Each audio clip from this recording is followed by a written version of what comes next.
Interviews with haunting gurus.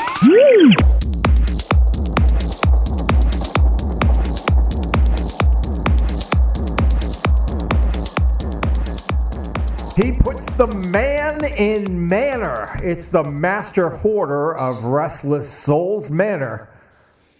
Greg Packard. Hey, Greg, what's going on? Hey, Chris. What an honor. Fancy seeing you here. All right. Or hearing you here. Yeah, exactly. Hey, so congrats on being featured in the epic Home Haunts movie. That was pretty cool. It was pretty cool.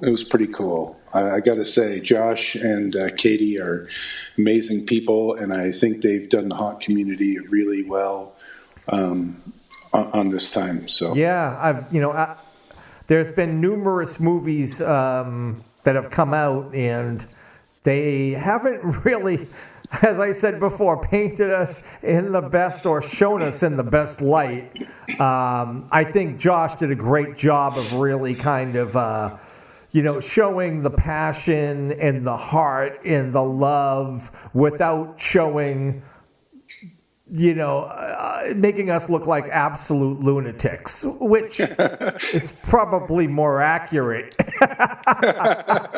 But, for your average definitely normie something wrong there. with all of us, right? There's something wrong with all of us, But each and every one. But yeah, I think at the end of the day, some of the more recent, pieces that have come out, they make haunters look like broken people. And I just think most of us are not that kind of broken. You know what I mean? I mean, we all got our little demons, but not to the depths that we've been portrayed. Yeah, it just I look at some of them and I say, you know what? You're not really capturing it. You're really kind of missing it. I think it's almost like they're coming in with that preconceived notion, so they're shooting it and they're trying to capture it that way. But yeah, I mean, look, of course we all have some problems. Some people more than others. as I'm pointing to myself with my two thumbs. But we do it. We love it. We have fun with it. It's just it's a artistic and creative outlet, and that's really what it comes down to. I think it's just we are. Some people. Some people paint. Some people, do YouTube videos. Some people do this, some that. This is what we do. Yeah, definitely. There's definitely a huge creative side to it. I mean, I know I myself have always been a creative person, as far back as I can remember. I have absolutely no visual artistic skill whatsoever. But things like, whether it was my original kind of career that I'd hoped to get was to become an architect. And so I can't tell you how many hours I spent at the bar in the kitchen at my parents' house with paper taped down to the bar and, a T-square and pencil and eraser and drawing pictures of houses and stuff, and then playing music. I learned to play music, play a couple musical instruments as a kid and into my teens, and garage band stuff, and then later in life getting into cooking, again, which I think has another very creative sort of thing, and haunting's just kind of been the wave of the last decade, anyways, of my life. Where does your love of Halloween derive? Like, can you remember your earliest, outside of just trick-or-treating, beyond that? Yeah, I can actually. I have a pivotal moment in my Halloween life. When I was a kid, I can remember. Now, those of us who are old enough to remember Christmas lights, when they were bulbs that screwed into a string of wires, the kind of big C7 or C9 Christmas light strings.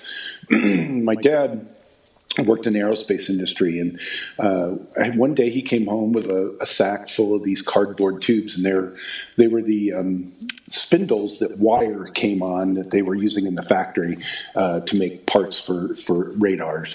And so he had this idea, and anybody who's been on the Pirates of the Caribbean ride at Disney knows that there's that last piece as you're being hauled up the hill before Johnny Depp invaded it.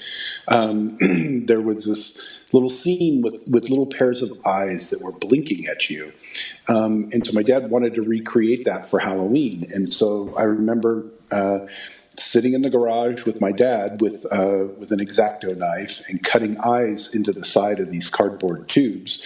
That after we did that, then we spray painted them black and put a piece of black cardboard on top, and then on Halloween we went and stuffed these things in the bushes and on top of a string of those Christmas lights.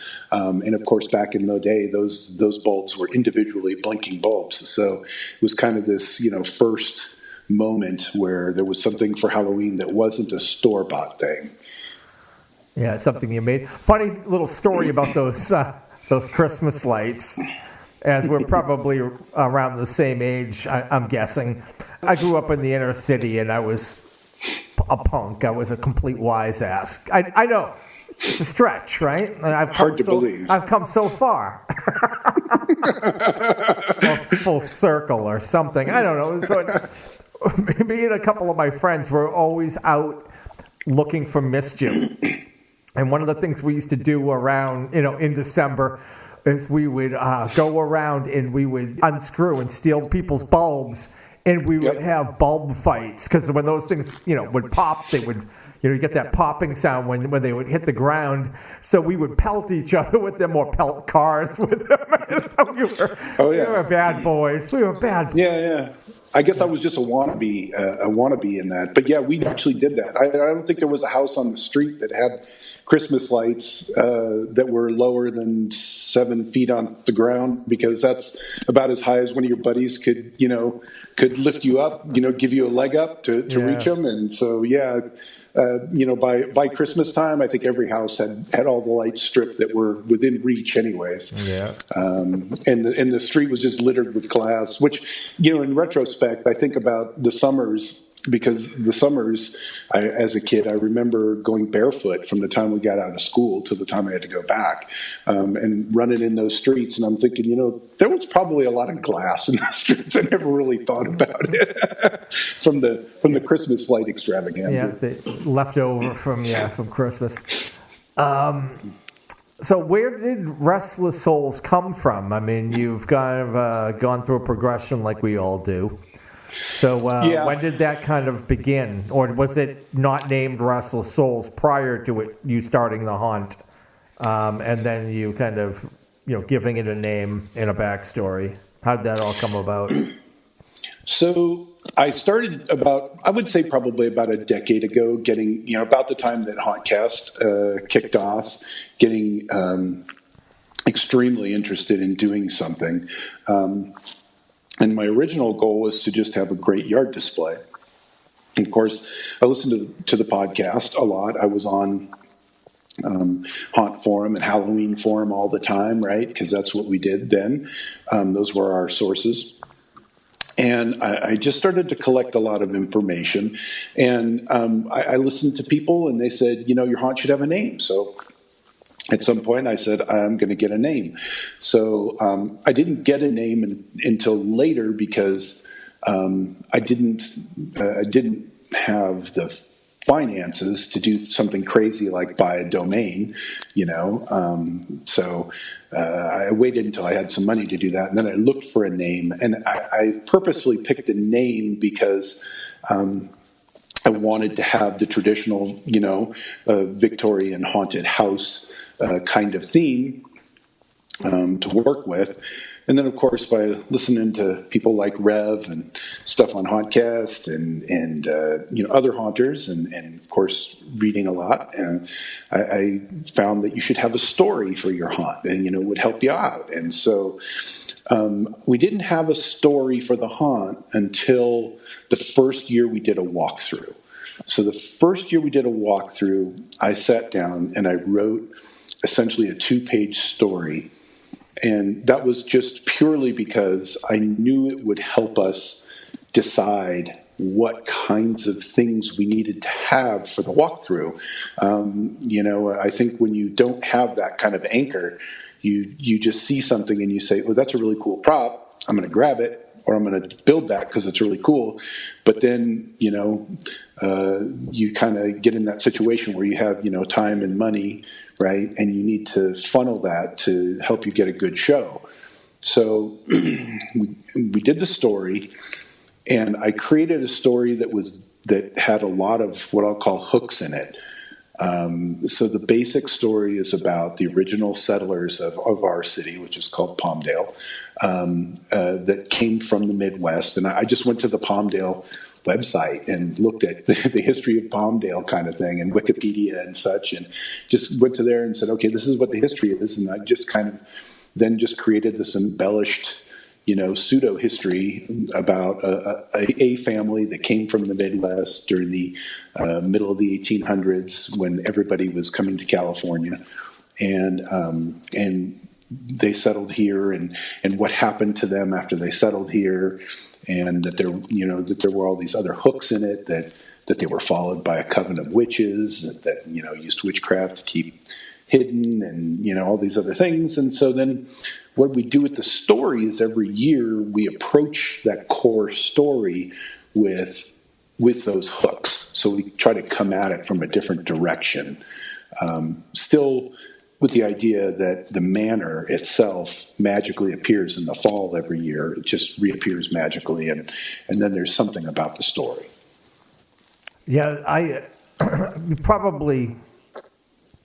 we probably had the same type of evolution because we started about the same time. I think I've been doing the Village Mire, not with that name, for probably about 10 or 11 years. And then after a couple of years, I think I listened to it was Revenant's Theater of the Mind talking about backstory. And that was where I really said, okay, you know what? I really need a name and I really need a backstory. So let's try to figure out what I can do. Now, the name wasn't really part of the backstory. It was, at first I just came up with the name. Then I kind of developed the backstory maybe the year after. So I think it was a couple of years of me doing, which I wouldn't call it a haunt. It was, some tombstones out front, a couple of small props, and maybe a pneumatic pop-up. I started trying to figure out pneumatics and make some of my own mechanisms and stuff. And then after having the Village Mire, coming up with that name because I live in the captain's village, and I was trying to find something else that wasn't a hollow. I've found people use the word hollow in their haunts, and I love that. There was like a grim hollow haunt, and somebody else had a hollow, and I really dug that, but I wanted to have a very unique, different name. I was looking for something like it was like a bog, or, and then I just pulled up the thesaurus, and mire was another word for like a bog or wetland area. And then, boom, there was the Village Mire. I just like the name Village because it sounds old. Anyway, this isn't about me. This is about you. What am I doing? I'm going off. I do this all the time with people, and I start going off on a tangent. All right, so you developed this backstory, kind of pulled out from the history of Palmdale. But roughly, where is Palmdale in California? What are you close to? We're about 70 miles northeast of downtown LA. Okay.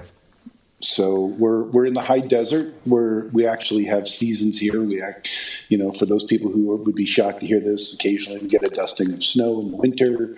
Most people think of Palmdale because it's in the high desert. They think of heat in the summer. We do have that too. But really it's only a couple of months where it's quite hot. For instance, this morning I think it was 36 degrees when I left for work this morning. So it's not hot year round. A lot of people think it's in the desert. It must be hot. That's not true. I wanted to talk to you about the overall haunt because I was watching some videos with you and the Hollywood Haunter. I'm sorry, what's his name? I forgot. That's Chris. Oh, sorry, Chris Leslie. Your haunt looks absolutely gigantic in its scope, especially considering what I do. I basically set up a little tiny thing in my driveway. You were what now? Building this off the front of your house, the side of your house, and utilizing your garage? Is that basically how you do it? So we have a 3-car garage that no cars live in because I'm a haunter. And then, this And year you park down the street. pretty much. So this year we bumped the facade out 5 feet from the front of the garage. So it's the 3-car garage, that 5-foot space across the front of it.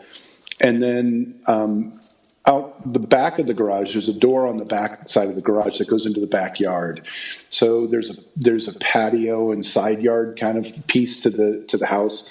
Now, mind you, this is a Southern California tract home. Okay, this is not some even typical U.S. sized lot, right? Like a lot of places have like a half-acre sized lot, right? That's not us. We are not that big. So I think what makes people think that the haunt is so big is because we try to have the spaces be as real as possible size-wise. So, for instance, when you went into the operating room scene, if you saw that on the videos, that room is 12 by 16. Wow. Okay, so it's big. It's not a tiny little space. I think that is where a lot of home haunts go wrong, is they try to put as many rooms in as they can, and they make things small. And I think people's minds don't accept the space as real. So we try to make all of our rooms be very logically sized. So if it were to be a dining room, it would be the size of a typical dining room. If it were a bedroom, it should be like a bedroom, not just, you've got this chopped down version of a bed, that's maybe 4 feet long and, 2 feet wide, and you got to turn sideways to get past it kind of a thing. No, we put in something the size of a full twin size bed in the space, and then a dresser and, a trunk. And so it's got to be big enough that you can put all that stuff in there and still walk through. I've never done anything on that scale, so I can't really compare. But and I haven't really gone through many actual walk through other people's home haunts because I'm doing mine. But yeah, you go through, just any haunt, even though the rooms might be a little bit scaled down, they're still realistic size rooms. So, and I guess everything is about the environment. If it feels real, people can't put their finger on it exactly. They just know when something's not right, and it doesn't really ring true to them. Where if it's right or close enough, they'll just believe it and fall into the scene. Now, you have the overarching theme, but you also kind of change things up within that. Do you do that every year? So what we do is I basically write an addendum story for every year. Okay. So like last year's story actually built upon, it was triggered by our queue line spiel from the year before. So the previous year we used the Manor in current time, not the 2018 show, the 2017 show, which we were which was in the documentary partially. You would have come to the Manor, you would have been greeted by a paranormal investigator. You would have been given a ghost detector, and you were going to be set on a ghost hunt throughout the house.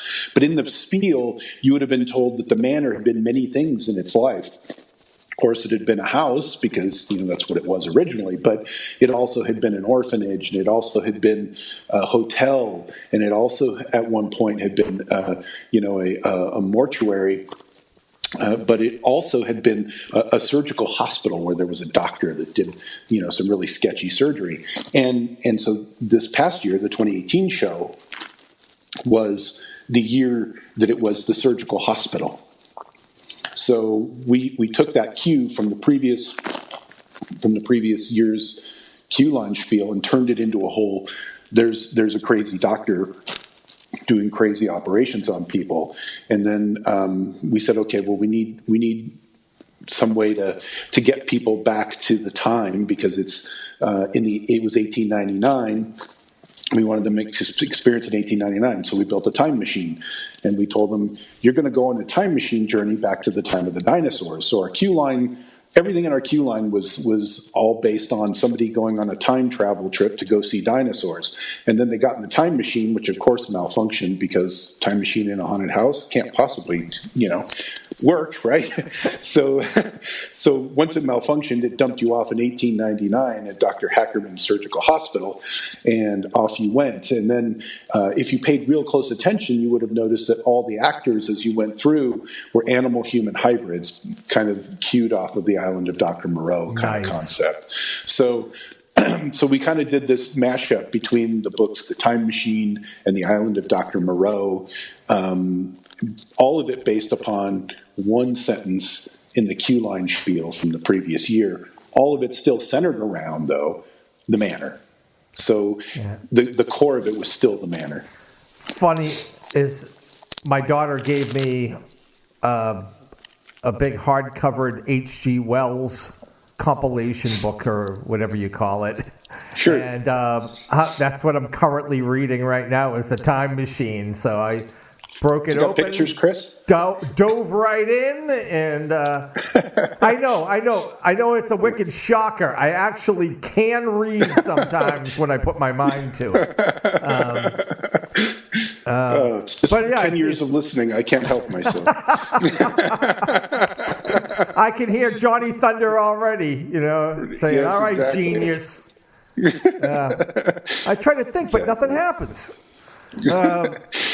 So when people are in the queue line, when they come to the front, it's about ready for their turn to enter the Manor. What do you have? You have like a video that's produced that is kind of their queue line, kind of sets up the haunt, and then from that point they head in. That was this year we did that. My brother, who's one of my partners, along with my wife and a few of our friends, produced a fantastic video that was all about the time travel. So it was Packard Temporal Travel, which was a travel agency that was going to take you on. So it basically had all this great dinosaur footage. I don't ask him where he got it. I'm quite sure he didn't go film dinosaurs himself. But so he created this great piece of work, and then that was playing in the queue line right at the holding point where people, just before they came up, and then once they came up, they got a quick spiel on you're going to go visit the dinosaurs and all sorts of things, and it really reinforced that, because I was working the queue line, really reinforced that whole piece for them, and then sent them in, and they met their time captain, and she took them, put them in the time machine, and took them on their voyage. And then from that point on, it was self-guided from there. In what year did it drop them back into? 1899. Okay, 1899. Did he also produce that for you? That was great. I really loved. Yeah. That's. Yeah, he did. He did that too. And then, of course, I used a prop controller based on the ubiquitous button banger to trigger the video. We basically had a start button that the time captain would fire the thing up. So she'd hit the start button, and it would fire off a video player that would start the video, and then of course the lighting would change, and we had a fog machine hooked up in there, so that once the time machine broke down, one of the sound effects on the video was obviously the machine breaking. You could hear a large clunk and bang, and then the fog machine would go off. And originally I had a couple of electronic firecrackers in some of that steampunkish piping that were going off. Unfortunately, I did not read all the specs on those, and I fried my relay board with those. So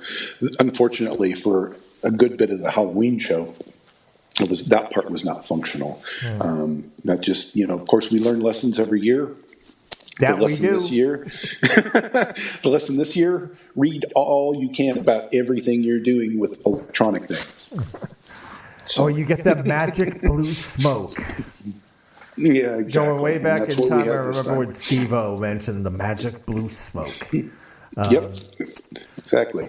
Yeah. And that's what happened to us. We got some blue smoke on our solid state relay boards because they were only 2 amp boards, and I didn't realize that. I thought they were more just because the beefiness of them. I didn't even pay attention to the spec. So, and unfortunately, those electronic firecrackers, in case nobody knows, they're 2 amps each. And, well, the rest is history, so to speak. Yeah. I can even do the math there. I can even figure that one out. Exactly. And I was to understand there'd be no math, Right.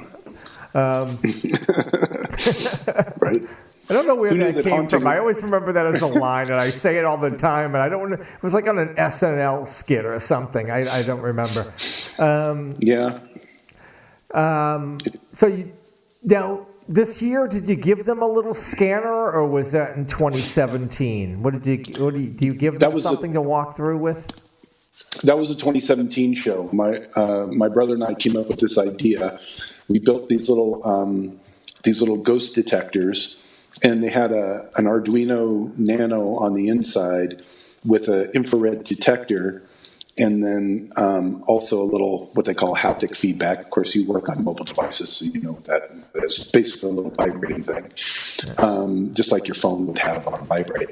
Yeah. So inside this little box, there was a microcontroller looking. It was programmed to look for a particular infrared code, just the same kind of a thing like your TV remote would use, right? And when it got that code, it would react. And so it would strobe some LEDs on the front of the box, kind of sweep them up and down, and then it would turn the vibrator on a few times. And so then when it didn't detect that code, it had like an ambient mode where just like 1 or 2 of the LEDs were just kind of flickering a little bit like I'm on, but not detecting anything.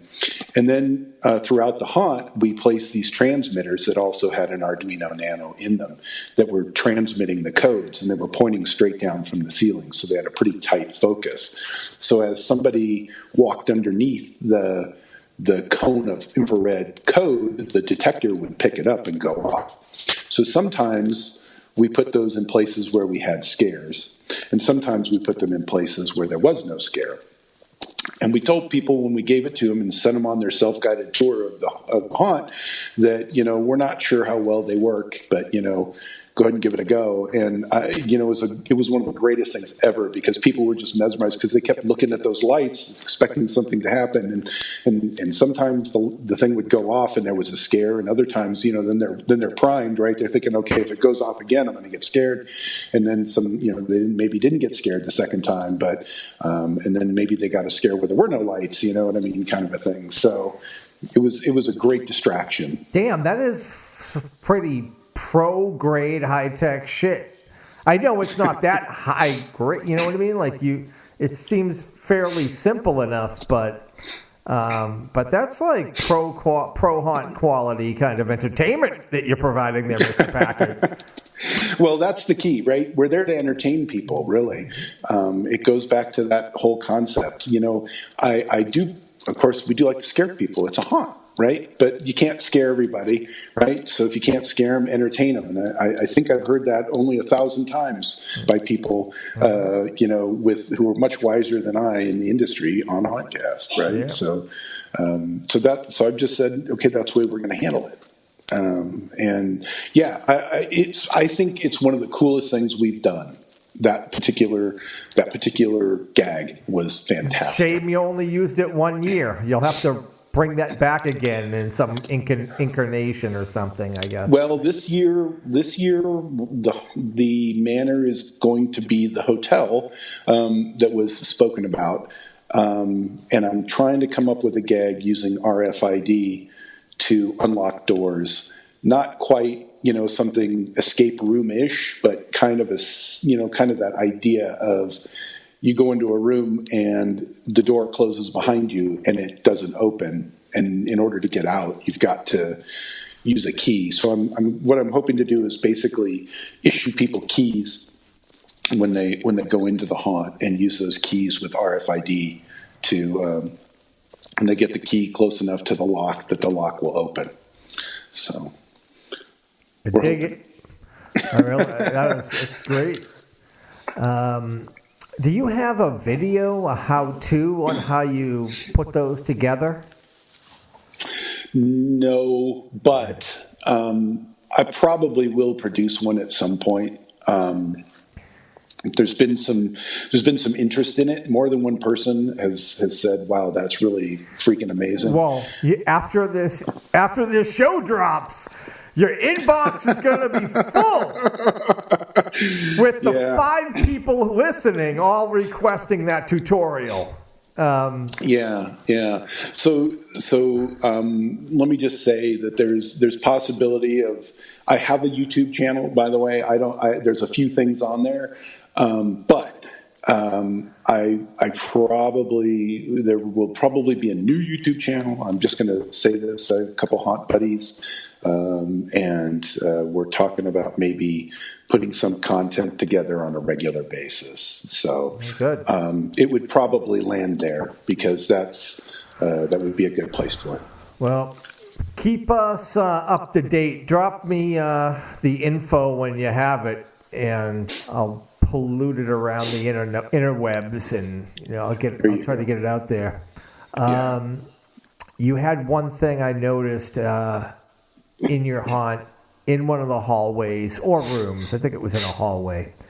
You had a framed degree from Dr. H. Ackerman. Now, is that just a play on words for Hackerman, or is that a tribute to Uncle Forey? So here's the story. It's kind of funny, so to speak. But remember that original 2-page treatment that I did for the haunt.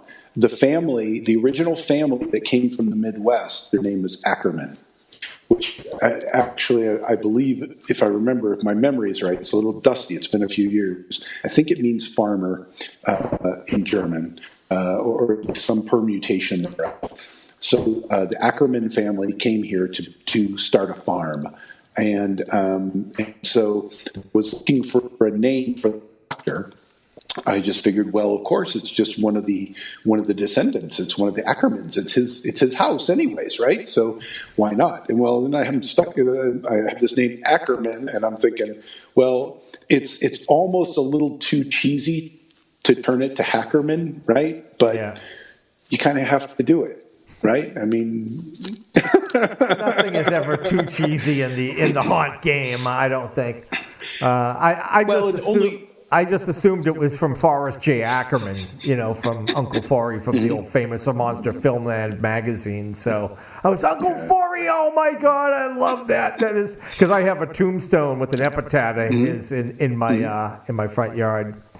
But that's cool. Yeah, no, this is purely based upon the family lore, so to speak. I'm not sure how many people saw that. Because the character we had in that room was very imposing, and I think a lot of people were probably looking at that character and not necessarily paying attention to the haunt geeks like myself. When I walk into a room, I'm like looking and reading everything. That's like, if I could read it, I'm like trying to, if I see things, I'm always like poking and looking at things. So I'm an easy mark for a scare actor. But yeah, most people are not. They go into a room and they're just like, all right, where's the scare actor? Like, where's this creepy guy? And they're not looking at, oh, hey, wow, this is kind of cool. It says Ackerman. Remember out front? They said it was the Ackerman family. Who's not doing that? Yeah, and there's, of course, if anybody, because we also have a yard display, because that's how I started, right? So I still have all this stuff from the yard display, and we put it out. So there's a graveyard in front of the manor, in the front yard, and if you read the tombstones, of course, the Ackerman family is all out there. So, because, again, like I said, I just tried to keep building upon that story, just continue the lore and make it deeper and deeper. So they're out there in the graveyard, the Ackermans. What happens? How many scare zones or scare actors do you have throughout? What do you have? 11 rooms? We did have 11 this year. which I've always felt it seems small, so to speak. It's funny, you talk about how it feels so spacious. It feels small to me. But yeah, we had 11 rooms, and I think we had probably about 8 actors. So not every room has an actor. But when I say rooms, some of those rooms are passageways between rooms or something like that. So they're not. There wouldn't be any place for an actor, so to speak, in a few of these places, and that's okay. Doesn't mean that people going through don't, know that, right? I mean, they don't know where somebody can come from. As a matter of fact, it's funny you were talking about how you read things. I think most people look at the floor. I think we should spend a lot more time decorating the floor because most people are looking down, down by their feet. Is what I noticed. It's because of their shame. They're ashamed of themselves. Something, I'm not sure. I'm going to pick out just a couple of props that really caught my eye that I just really liked. But the hospital beds, just made out of the PVC piping, just looked so. Even in the daytime, they looked really authentic.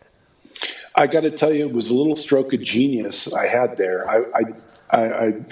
I don't know when I came up with that exactly. I was looking, I spend a lot of time just, flipping through stuff on Pinterest, or what have you, just looking at pictures of stuff, and as well as, of course, on Facebook, on Haunters Hangout, and different places. And I saw a picture of somebody had done something with some PVC, and I don't remember what it was. I think it might have been a fence, but they heated the PVC and bent it and made it look a little twisty and things. And I think it just inspired me to kind of go, PVC, I got to think about PVC. Now, I knew I was going to do the hospital theme.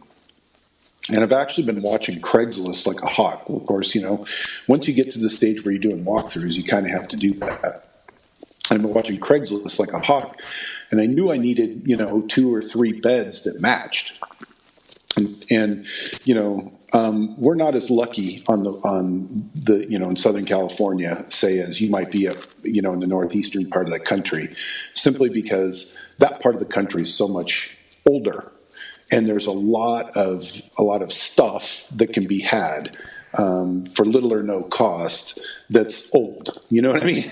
Like here, everything is pretty much post World War II. Like it's all post World War II and forward here. So yeah, if you want something from the 70s, you probably can find it. But if you're looking for something that looks like it is older than that, it's a tough score here. So I just been watching, and then I was thinking about what those institutional kinds of beds look like, and it just kind of was like I saw that bent PVC, and I said, wait a minute. Maybe I could just use some large PVC and make a frame and find some smaller, which is what I did. I found some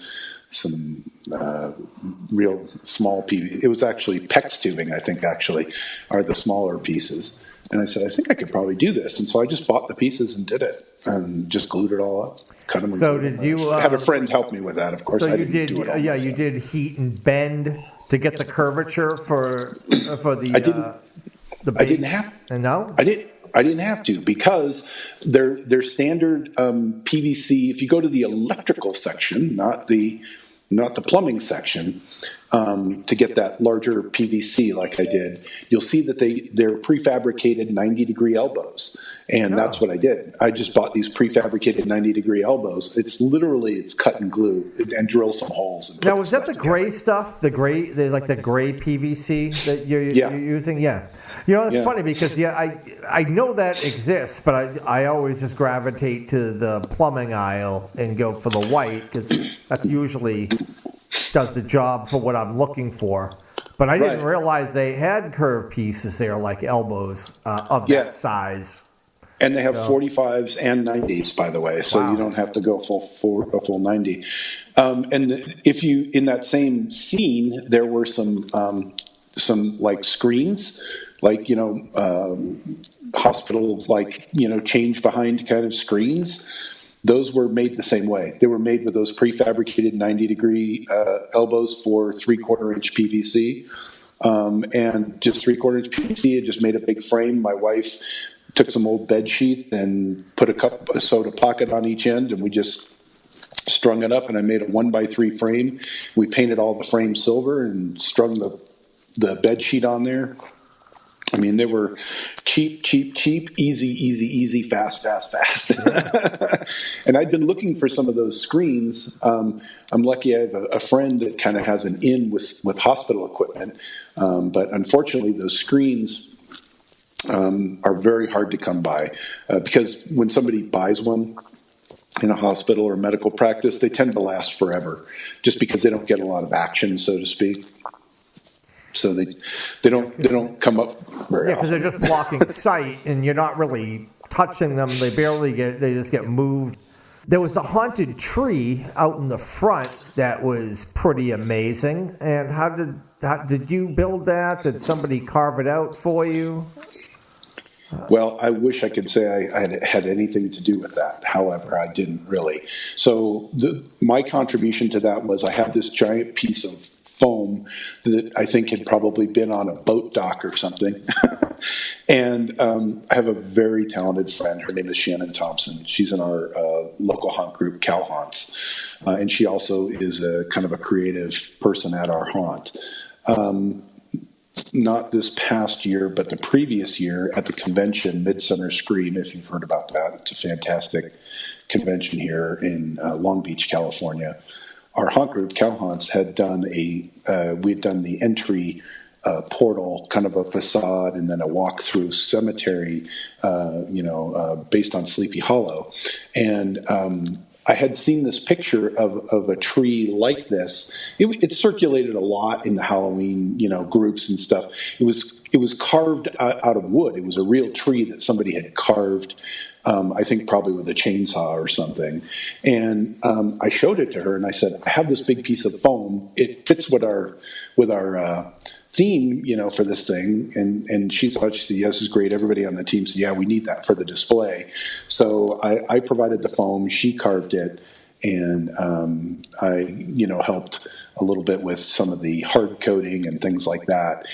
She painted it, and I got it because it was all my product and whatever. So. Yeah, that thing is gorgeous. She is very talented. Absolutely. Yeah. She's carved several things for the haunt, and also even the facade that you saw in Chris's video, the faux clapboard painting.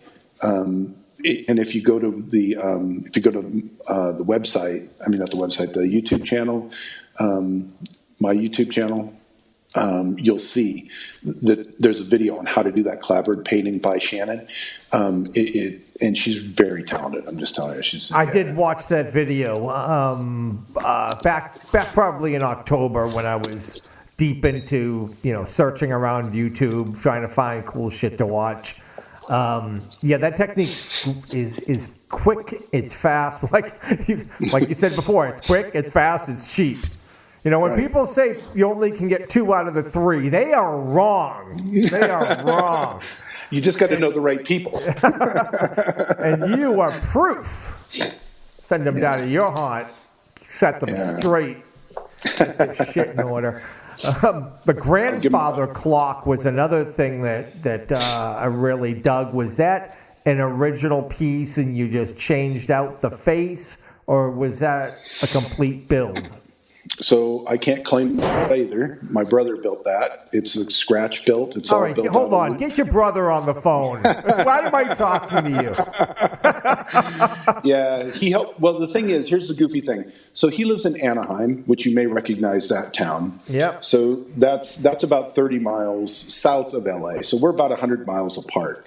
So he's a partner in the haunt, but because we're just far enough away that it's hard for him to get here routinely, a lot of times he'll do stuff like the video production or assemble the ghost detectors, or he built that grandfather clock, because that's stuff he can do remotely. He can do it at his house, and it's still really cool, awesome stuff that adds a lot to the haunt. So it's all scratch built. It's all built out of like 1x2s and 2x2s and Luan, and it actually has a stepper motor in place of the clock motor, and it can be triggered. It's all powered by an Arduino. So When you trigger it, it's got an ambient mode where the hands are just moving slowly in forward motion. And when you trigger it, the chimes start chiming, LED lights inside start flashing and strobing, and then the clock hands will go backwards, kind of a thing. So, yeah, it's very cool. Wow. We didn't use it that way this year because we've used it that way in previous haunts, and I'd like to get enough change in the show. You know, there's that one kid that comes, you know, do you still have the room that's this way, and then their hallway, you turn right, you go down, you know, it's like, yeah. Hey, kid, am I charging you money to come in? Yeah, it's like, you know, so we're very conscious, and we try to change, you know, as much as we can change that makes sense to change. Yeah. So this year we decided not to run the clock because, you know, we had other things. It was in that same room with the imposing actor and the. Yeah. You know, just turning it, not activating it. You know, people won't really pay too much attention to it. You turn it back on next year, they'll think it's a brand new prop. They'll be like, "Oh my God, it's something new." I guess it's funny how I have people say, you know, they'll come by the yard and then they go, "Oh," they'll be looking, "Oh, you got some new stuff here this year," and I'm like, "Yep." And I have all these 3 new things that I just built and put in the yard, and I'm super pumped about, and they're like. Yeah, is that new right there, that worm? No, I've had that there for like 5 years. The new shit is over there, and this piece over here.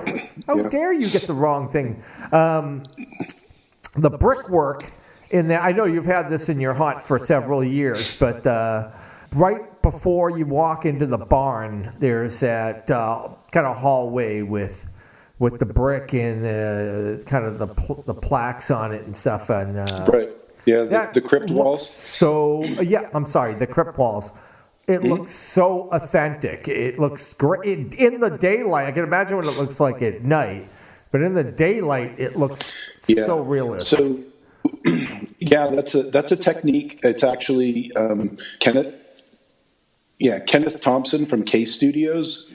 There was a video out a few years back that he did on how to do realistic bricks. And so what it is it's actually pink. The bricks are pink foam, and it's 1/2-inch pink foam. And what you do is you cut them the size of a brick.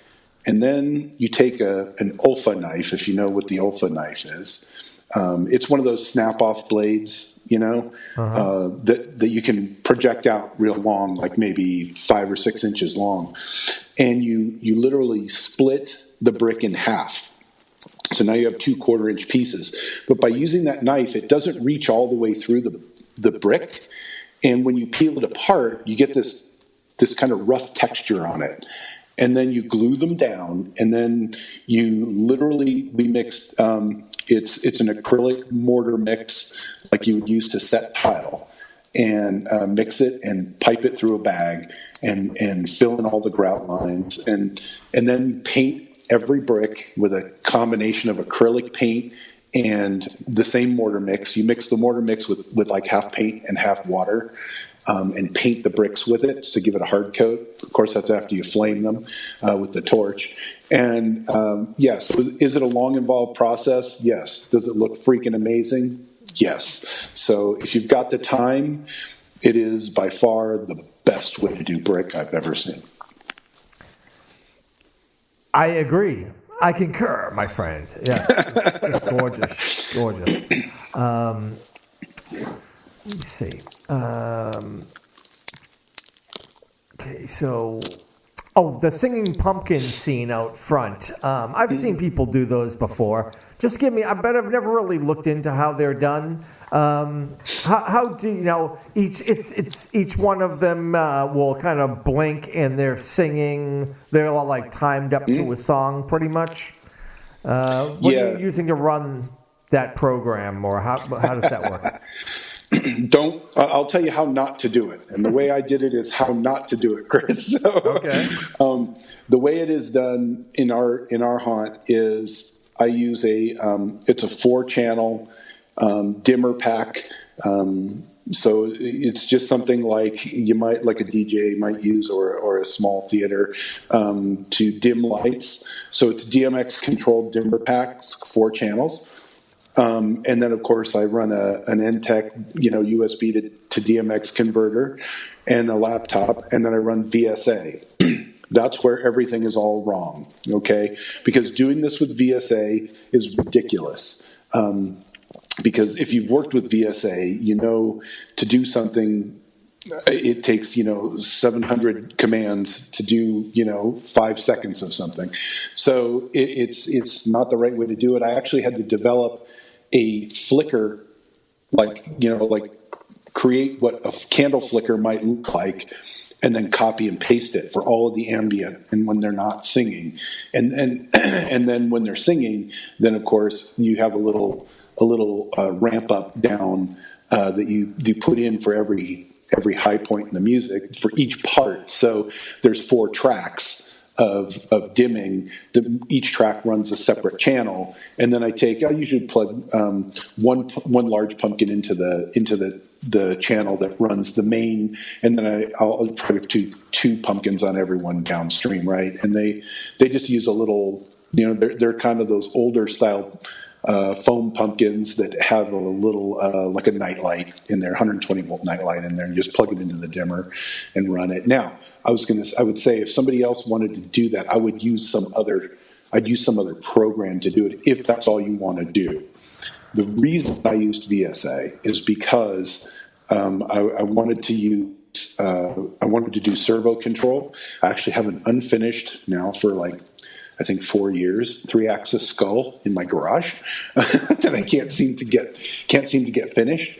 That is going to get finished this year because it's written into the story now, so it's going to get finished. And then so I wanted to do servos, and really VSA is the only place that's easy to do a servo with DMX.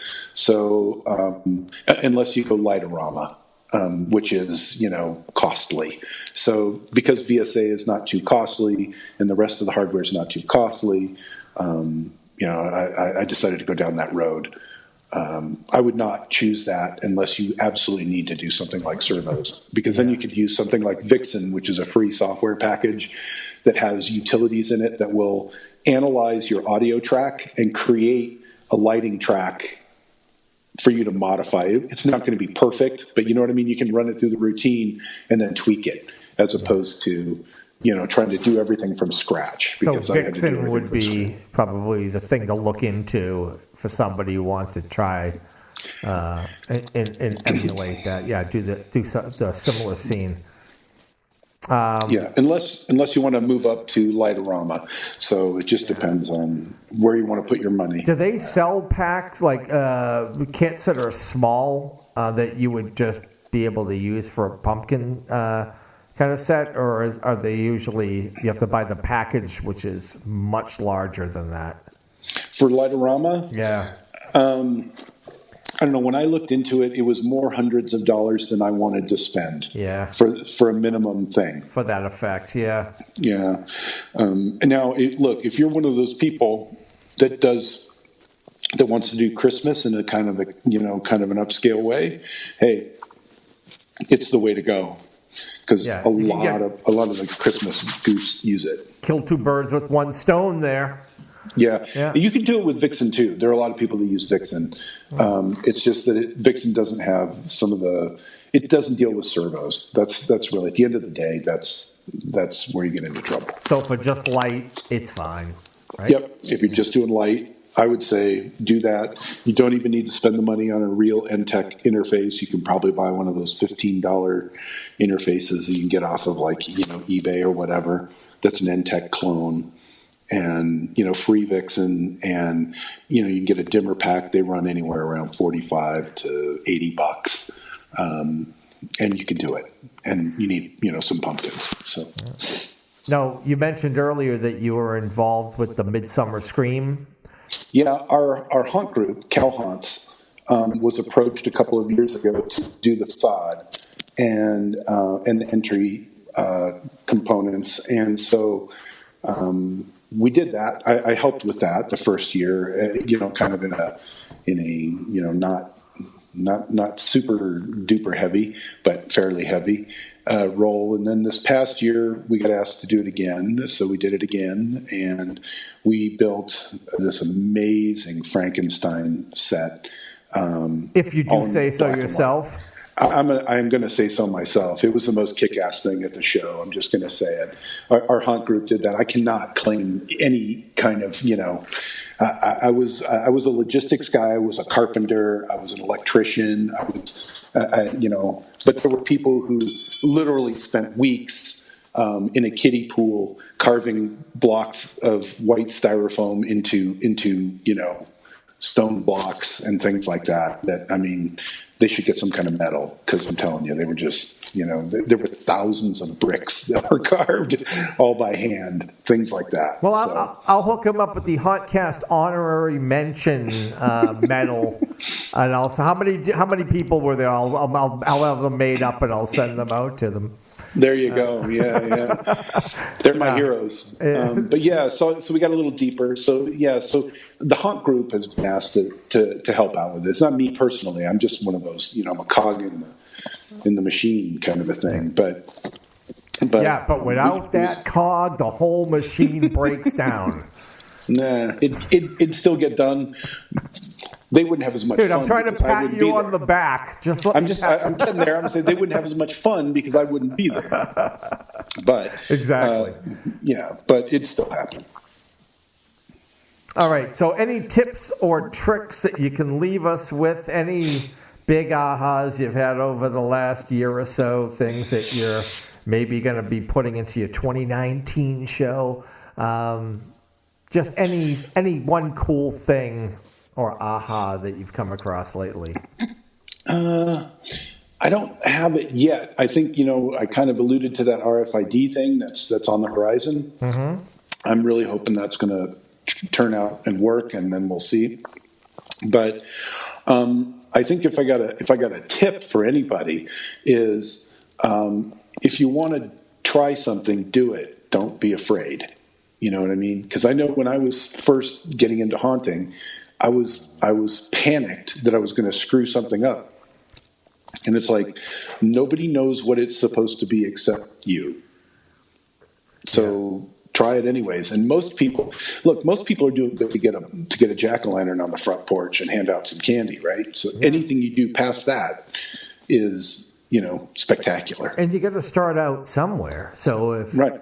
I think I remember Laurie Beast saying this. Remember Laurie Franklin? The sculptress of scare. She said, if you're afraid of sculpting, don't. Just dive in and do it. You're afraid of paint. Paint's forgiving. Just do it. Just paint it. Yeah. Don't. Yeah. You can always paint it again. You can always shave a little off. Yeah. You can always add a little more. You can always do. Shit. There are things that I have in my yard that I've rebuilt numerous times. Or I started the project. I got a quarter of the way in or halfway in and go, I just don't like the way this thing is coming out, and just scrap it and start over. You can always do that. There's nothing wrong with that. You know? You learn a lot. That process is how you learn. So if people want to find you, best place to hit you up or find you is where? The best thing to do is look for Restless Souls Manor on Facebook. We also have restlessoulsmanor.com. I will tell you the website needs a serious tune-up. So don't be shocked if you go there and you go, what? But it has a picture and it tells you the hours that you're going to be open. But at any rate, the website's bad. But look for Restless Souls Manor on Facebook is the best way. You can always message us through there. We listen. We do reply, as you know. So that's probably the best place to find us. And YouTube channel, like you said, right? I have a YouTube channel for Restless Souls Manor, and I have a personal one for Greg Packard. If you look for either of them, you should find them. My channel has a few weird old kind of techie things I did a number of years back. but they're still valid. I know how much you want to hang and talk with me for like another 2 hours, but I'm going to let you go. Hey, No problem. as I always say, it's always a pleasure. It's always a pleasure. And really, thanks for spending some time.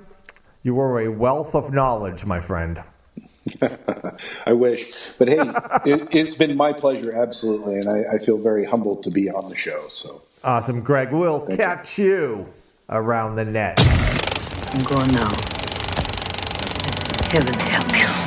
Please like and follow the podcast. Stalk us on Instagram, Facebook, and YouTube. Links in the description. And help us by sharing Hauntcast with all your haunted Halloween brethren. Until next time, stay scary.